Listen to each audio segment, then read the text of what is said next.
قابل احترام بزرگان محترم، عزیز دوستوں اور بھائیوں،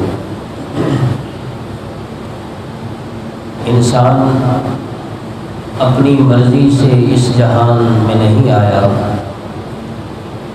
اور نہ ہی اپنی مرضی سے یہاں سے جانا ہے۔ اللہ جل جلالہ کی مرضی اور مشیت سے اس دنیا میں آتا ہے اور اللہ ہی کی مشیت اور ارادے سے انسان اس دنیا سے جاتا ہے۔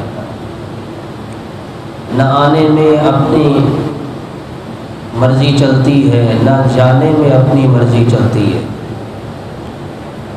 اللہ الذی خلقکم، اللہ ہی نے پیدا کیا، ثم رزقکم، پھر اس جہان میں زندگی گزارنے کے لیے رزق کا انتظام بھی اللہ نے فرمایا، ثم یمیتکم، پھر موت بھی اللہ ہی دیتے ہیں، ثم یحییکم، پھر میدان محشر اور قیامت کے بعد دوبارہ زندگی، قبر سے دوبارہ اٹھایا جانا، وہ بھی اللہ ہی کے حکم سے ہوگا۔ لائی حیات آئے قضا لے چلی چلے، لائی حیات آئے قضا لے چلی چلے، اپنی خوشی سے آئے نہ اپنی خوشی چلے۔ اللہ جل جلالہ کے ارادے اور اللہ کے حکم سے آئے ہیں اور اللہ ہی کے حکم سے اس جہان سے جانا ہے۔ بس سمجھنے کی بات یہ ہے کہ جس طرح ہم آنے میں اللہ کے محتاج ہیں، جانے میں اللہ کے حکم کے محتاج ہیں، آزاد نہیں ہیں، ایسے ہی یہ جو آنے اور جانے کے درمیان کا عرصہ ہے، اس میں بھی ہم اللہ کے حکم کے پابند بن کر زندگی گزارنے والے بن جائیں۔ یہ جو دنیا کی 60-70 سالہ زندگی ہے، یہ ظاہراً بڑی مختصر ہے، لیکن ہمیشہ کی جو آخرت کی زندگی ہے، اس کی کامیابی اور ناکامی کا دار و مدار وہ اسی دنیا کی زندگی پر ہے۔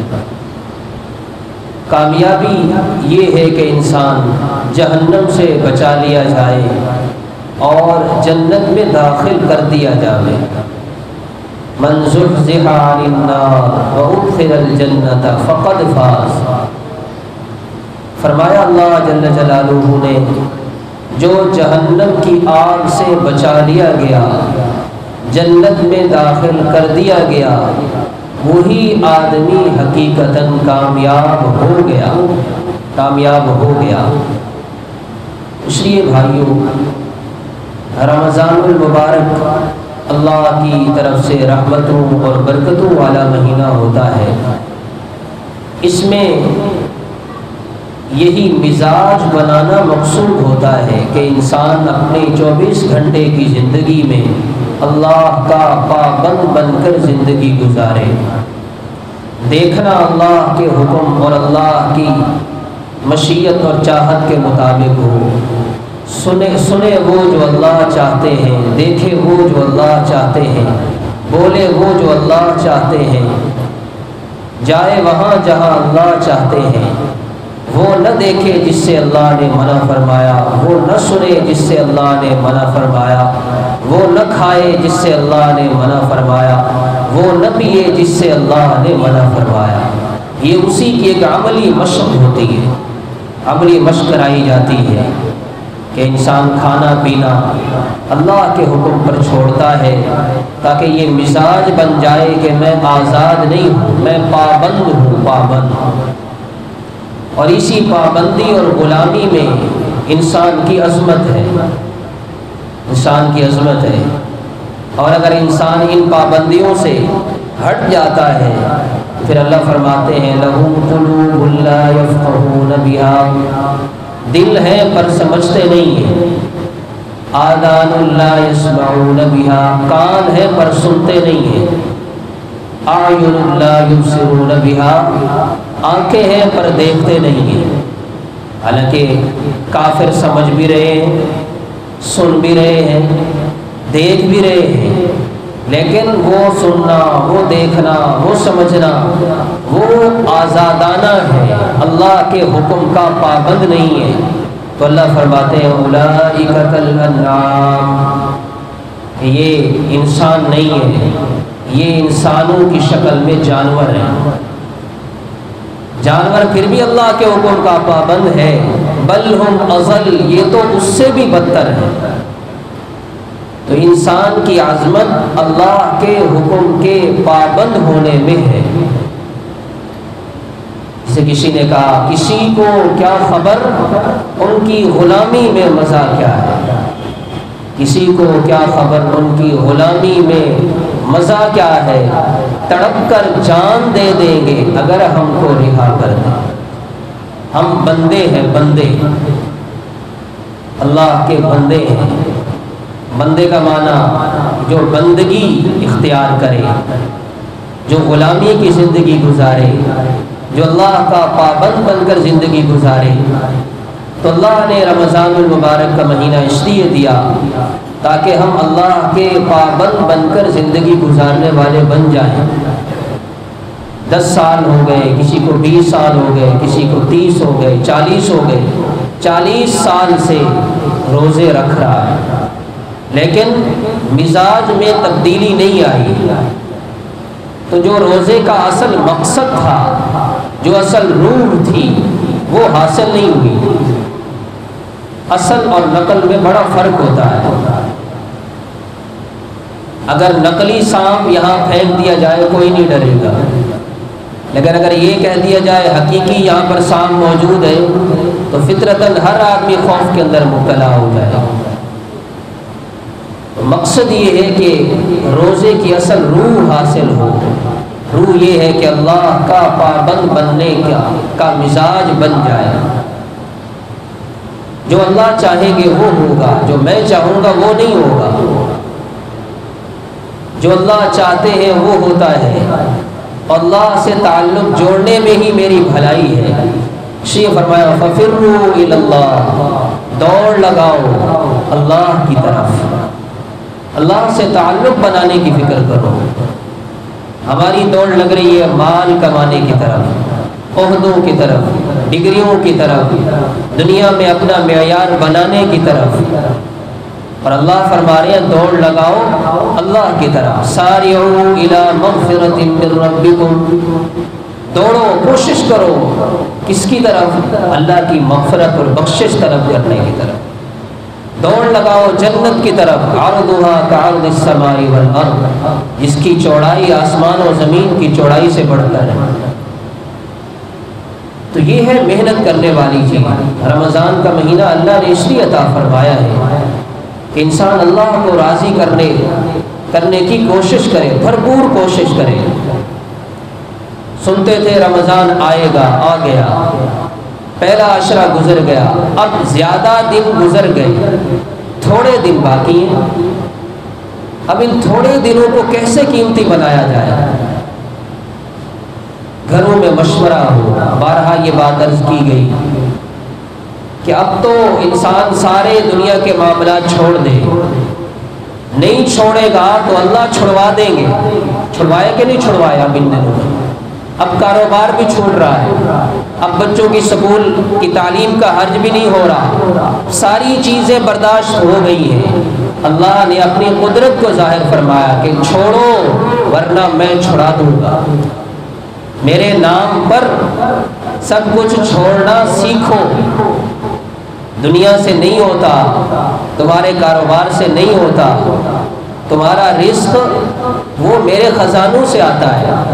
پہلے تم صبح 8 بجے سے لے کر رات 10 بجے تک کھولتے تھے، 2 روٹیاں پھر بھی کھاتے تھے۔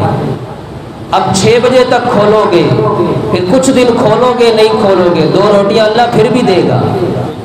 یہ اللہ اپنی قدرت کو ظاہر کر رہے ہیں کہ اس طرح نہیں تو اس طرح سمجھاؤں گا۔ وَلَنُذِيقَنَّهُم مِّنَ الْعَذَابِ الْأَدْنَىٰ دُونَ الْعَذَابِ الْأَكْبَرِ لَعَلَّهُمْ يَرْجِعُونَ، ہم آخرت کے بڑے عذاب سے پہلے انہیں چکھائیں گے دنیا کے چھوٹے سے عذاب کا مزہ۔ ہاں، کیا سمجھ رکھا ہے کہ ہم اپنی چاہت سے سب کچھ کرتے ہیں؟ کیوں یہ حالات آتے ہیں؟ لعلہم یرجعون، شاید کہ میرے بندے میری طرف رجوع کر لیں۔ اخذناہم بالبأساء والضراء، ہم مشکل حالات بھیجتے ہیں لعلہم یضرعون، تاکہ یہ لوگ اللہ کے سامنے گڑ گڑا کر اللہ سے اپنے تعلق کو مضبوط کریں۔ بھائیو، رمضان المبارک کا مہینہ یہ گزارنے کا نہیں ہے، یہ کھانے پینے کا مہینہ نہیں ہے، یہ اللہ کو راضی کرنے کا مہینہ ہے۔ جیسے نہر ہوتی ہے، نہر اس کے اندر پانی ہوتا ہے، اب ہر آدمی اس کے بعد جتنا ظرف ہوگا، جتنا برتن ہوگا، وہ اپنے برتن کے مطابق اس سے پانی لے گا۔ اب کسی نے تھوڑا پانی لیا، کسی نے زیادہ پانی لیا، اس میں نہر کا، دریا کا کوئی قصور نہیں ہے، اس کا پانی تو وافر ہے، لیکن لینے والے نے اپنے برتن کے حساب سے لیا ہے۔ رمضان المبارک میں اللہ کی رحمت موسلا دھار بارش سے زیادہ برس رہی ہے، چلتے پانی سے زیادہ تیز ہے، اس میں بڑی وسعت ہے۔ اب ہر آدمی اپنے ظرف کے مطابق اس میں سے حصہ لے گا۔ شری اللہ کے نبی صلی اللہ علیہ وسلم نے فرمایا، یہ مہینہ ایسا ہے اس میں اللہ کو اپنی نیکی دکھاؤ، اللہ کو اپنی نیکی دکھاؤ۔ اللہ اس مہینے میں اپنے بندوں پر اپنی رحمت خاصہ نازل فرماتے ہیں، خاص رحمت نازل فرماتے ہیں۔ اللہ کی رحمت بندوں کی طرف متوجہ ہے۔ اب دیکھنا یہ کیا بندے بھی اللہ کی طرف متوجہ ہیں یا نہیں؟ میری طرف اللہ کی رحمت متوجہ ہے، اعلان ہو رہا ہے کوئی مجھ سے بخشش مانگنے والا ہے، کوئی گناہوں کی معافی مانگنے والا ہے، کوئی رزق حلال مانگنے والا، اور میں پڑا سو رہا ہوں۔ تو رحمت تو متوجہ ہے، فکر یہ کرنی ہے میں نے کہ میں اللہ کی رحمت کی طرف کتنا متوجہ ہوا ہوں۔ یہ رمضان ایک دن ایسا آئے گا، یہ رمضان گزر جائے گا، ہم یہی بیٹھے ہوں گے 30 روزے 29 روزے 30 روزے مکمل کر کے بیٹھے ہوں گے انشاءاللہ۔ رمضان گزر جائے گا، لیکن میں نے اس میں سے کتنا حصہ لیا؟ شہد کی مکھی کا چھتا ہوتا ہے، چھتا، اس میں شہد بھرپور ہوتا ہے، لیکن شہد ہوتا ہے لیکن نکالنے والے کو کوشش اور محنت کرنا پڑتی ہے۔ رمضان میں اللہ کی رحمتیں، اللہ کی برکتیں ہیں، لیکن بندے کو ان رحمتوں کو اپنی ذات کی طرف متوجہ کرنے کے لیے محنت اور کوشش کرنی پڑے گی۔ راتوں کا قیام بڑھانا پڑے گا، قرآن کی تلاوت بڑھانی پڑے گی، دعاؤں کا دورانیہ بڑھانا پڑے گا۔ ہم اپنی ذات کے لیے کتنی دعا کرتے ہیں؟ اگر ہم دیکھیں تو نمازوں کے اوقات کے علاوہ میں ہم 15-20 منٹ بھی اپنی ذات کے لیے نہیں نکال رہے۔ افطاری میں کتنی دعا ہو رہی ہے، فرشتوں کی ڈیوٹی لگ گئی، وہ آپ کی دعاؤں پر آمین کہہ رہے ہیں، اور ہم اس وقت میں آخری 2 منٹ میں دعا مانگ رہے ہیں۔ وقت دیکھا کہ 2 منٹ باقی ہیں، بس دعا میں لگ جاؤ۔ بھائیوں، کام اللہ کی توجہ سے بنتے ہیں، اللہ کی نظر رحمت سے بنتے ہیں، پیسے سے مال سے کام نہیں بنتے۔ پیسہ اور مال سے کام بنتے ہوتے، اس سے شفا ملتی ہوتی تو پیسے والوں کو کبھی موت نہ آتی، پیسے والوں کو کبھی بیماری نہ لگتی۔ اللہ نے بتلا دیا کہ کام بنتے ہیں تو میری رحمت سے بنتے ہیں، 2 آنسو بہانے سے بنتے ہیں، 2 آنسو بہانے سے بنتے ہیں۔ یہ ہماری آنکھ سے نکلا ہوا آنسو کتنا قیمتی ہے، ہمیں اس کی اہمیت کا اندازہ نہیں ہے۔ حضور پاک صلی اللہ علیہ وسلم کے مبارک زمانے میں آپ صلی اللہ علیہ وسلم پر وحی اتری، جبرائیل علیہ السلام تشریف لائے، وَعِندَهُ رَجُلٌ يَبْكِي، آپ کے پاس ایک آدمی بیٹھا اپنے گناہوں کو یاد کر کے رو رہا ہے۔ جبرائیل علیہ السلام نے پوچھا، یا رسول اللہ یہ شخص کیوں رو رہا ہے؟ تفسیر قرطبی میں یہ واقعہ موجود ہے، تو یہ شخص کیوں رو رہا ہے؟ آپ علیہ السلام نے فرمایا، اپنے گناہوں کو یاد کر کے رو رہا ہے، آنسو بہا رہا ہے۔ جبرائیل علیہ السلام نے عرض کیا یا رسول اللہ انا نزن اعمال بنی آدم کلها الا البکاء، ہم بنی آدم کے ہر عمل کا وزن کرتے ہیں، اس عمل کا کتنا وزن ہے؟ الا البکاء، پر رونے کا وزن کوئی نہیں ہوتا، اس آنسو کا وزن کوئی نہیں ہے۔ ان اللہ لیطفئ بالدمعۃ الواحدہ بحورا من جہنم، اللہ اس کے ایک آنسو سے، بالدمعۃ الواحدہ، ایک آنسو سے جہنم کے سمندروں کو بجھا دیتے ہیں۔ یہ آنسو اتنا قیمتی ہے، تو اللہ کے سامنے آنسو بہا کر اللہ کو راضی کرنا، قرآن پڑھیں، قرآن کی تلاوت سنیں، تقشعر منہ جلود الذین یخشون ربہم، اللہ کی خشیت اتنی غالب ہو کہ قرآن سنیں اور جسم کے رونگٹے کھڑے ہو جائیں۔ ایمان والوں کی صفات اللہ نے بیان کی ہے، دل میں ایسا اللہ کا خوف ہوتا ہے کہ جب قرآن سنتے ہیں تو رونگٹے کھڑے ہو جاتے ہیں۔ افمن ھذا الحدیث تعجبون وتضحکون ولا تبکون، تم اس قرآن سن کر تعجب کرتے ہو، قرآن سن کر مسکرا دیتے ہو، ہنستے ہو، روتے کیوں نہیں ہو؟ روتے کیوں نہیں ہو قرآن سن کر؟ جب یہ آیت نازل ہوئی، سورہ نجم کی آخری آیات ہے، جب یہ آیات نازل ہوئی، اصحاب صفہ، حضور پاک صلی اللہ علیہ وسلم کے طالب علم صحابہ سب کو چھوڑ کر در رسول پر پڑے۔ جب صحابہ اصحاب صفہ نے یہ آیت سنی، فوراً کہا انا للہ و انا الیہ راجعون، یعنی ہم سے کوتاہی ہو گئی اب تک۔ اور انا للہ کہہ کر حضرت ابو ہریرہ فرماتے، حضرت انس فرماتے، جب یہ آیت سنی انا للہ کہا اور اتنا روئے حتی جرت دموعہم علی خدورہم، یہاں تک کہ ان کے آنسو ان کے رخساروں پر بہنے لگے، کہ رخساروں پر بہنے لگے کہ ہم قرآن سنتے تھے۔ اللہ فرما رہے ہیں رونا چاہیے قرآن سن کر، آیات عذاب آئیں رو اللہ کے سامنے، اور آیات جنت آئیں خوشی کرو کہ اللہ نے جنت ہمارے لیے بنائی ہے۔ تو سستی ہو گئی، رونے لگے۔ اللہ اکبر۔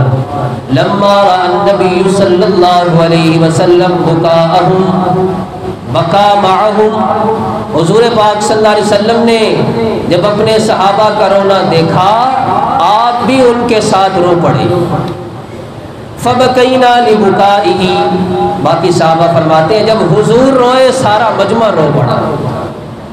آپ علیہ الصلوۃ والسلام نے ارشاد فرمایا لا یلج النار من دخل لبکا، کہ جو آدمی اللہ کے خوف سے، من بکا من خشیت اللہ لا یلج النار، جو اللہ کے خوف سے رو پڑا وہ جہنم میں داخل نہیں ہوگا، جہنم میں داخل نہیں ہوگا۔ اس لیے بھائیوں، یہ جو آخری عشرہ ہے، شب قدر کی تلاش ہو، اس کی خاص عبادت ہے، اعتکاف کی عبادت ہے۔ فرمایا حضور پاک صلی اللہ علیہ وسلم نے، حضرت ابن عباس فرماتے ہیں کہ جس نے ایک دن کا اعتکاف کیا، اللہ جہنم سے اسے 3 خندقیں دور فرما دیتے ہیں، اور ایک خندق اس کا فاصلہ زمین و آسمان کی مسافت کے برابر ہے۔ اتنا جہنم سے دور ہو گیا ایک دن کے اعتکاف پر۔ جو 10 دن کا اعتکاف کرے گا 30 خندقیں دور ہو گیا۔ حضرت علی ابن حسین رضی اللہ تعالیٰ عنہ، امام زین العابدین، اپنے والد گرامی حضرت حسین رضی اللہ تعالیٰ عنہ سے روایت کرتے ہیں کہ حضور پاک صلی اللہ علیہ وسلم نے ارشاد فرمایا کہ جس نے رمضان کے آخری عشرہ کا اعتکاف کیا، اللہ اسے 2 حج اور 2 عمرہ کرنے کے برابر ثواب عطا فرماتے ہیں۔ شب قدر کی بہترین تلاش، اس کا سب سے اچھا اور مؤثر ذریعہ مسجد میں اعتکاف کرنا۔ اس لیے بھائیو، یہ جو آخری دن گزر رہے ہیں بہت قیمتی دن ہے، پورے سال کا خلاصہ نیک عبادات کا وہ رمضان المبارک میں ہوتا ہے۔ پورا سال ایک طرف، رمضان کا مہینہ ایک طرف، اس میں جو رحمتیں اور برکتیں ہوتی ہیں. پھر پورا رمضان ایک طرف، آخری عشرہ ایک طرف. اس لیے حضور پاک صلی اللہ علیہ وسلم نے آخری عشرے میں اعتکاف کا حکم دیا ہے، خود بھی اعتکاف فرمایا. اور اللہ تعالیٰ کی شان دیکھیں، اللہ نے اعتکاف کی عبادت آخری عشرے میں رکھی ہے. جو تو اعتکاف پورا مہینہ ہو سکتا ہے، لیکن حضور پاک صلی اللہ علیہ وسلم کا عام معمول مبارک آخری عشرے میں اعتکاف کا تھا. تو اعتکاف کی عبادت آخری عشرے میں، شب قدر کی تلاش اللہ نے آخری عشرے میں رکھ دی. یہ مزاج دیا ہے امت کو کہ آخری عشرہ راتوں کو سونے کا نہیں ہے، تھوڑی دیر سو لیں جس سے عبادت پر مزید توفیق مل جائے، ورنہ اللہ کے سامنے کھڑے ہو ذوق اور شوق سے تراویح کی نماز ادا کریں. جب آخری ایام ہوتے ہیں تو ہمارا ذہن کسی اور طرف چلا جاتا ہے، عید کی تیاریوں میں لگ جاتے ہیں. اللہ نے اس بار وہ بھی بند کروا دی کہ آؤ میرے در پر. اس لیے کہ امت کے احوال بڑے بگڑ چکے ہیں، تو اس لیے اللہ اپنی طرف متوجہ کرنا چاہتے ہیں. تو گھروں میں تلاوت کا ماحول بنائیں، گھر والوں کے ساتھ بیٹھ کر اللہ کے واسطے ایک درخواست یہی سن لیں کہ گھروں میں بیٹھ کر مشورہ کر کے ان آخری ایام کو قیمتی بنانے کی ترتیب بنائیں. سارا سال سوتے ہیں، سارا سال کھاتے اور پیتے ہیں، یہ ایک مہینہ ہوتا ہے اور اس ایک مہینے میں بھی چند دن باقی رہ گئے، ابھی بھی اب آرام کے دن ختم ہو گئے. تو اس لیے اللہ کو اپنی نیکی دکھاؤ. حضور پاک صلی اللہ علیہ وسلم نے فرمایا یہ اللہ کو نیکی دکھانے کا مہینہ ہے. اللہ جل جلالہ سے دعا ہے جو کچھ کہا سنا اللہ مجھے اور آپ سب کو عمل کرنے کی توفیق عطا فرمائے.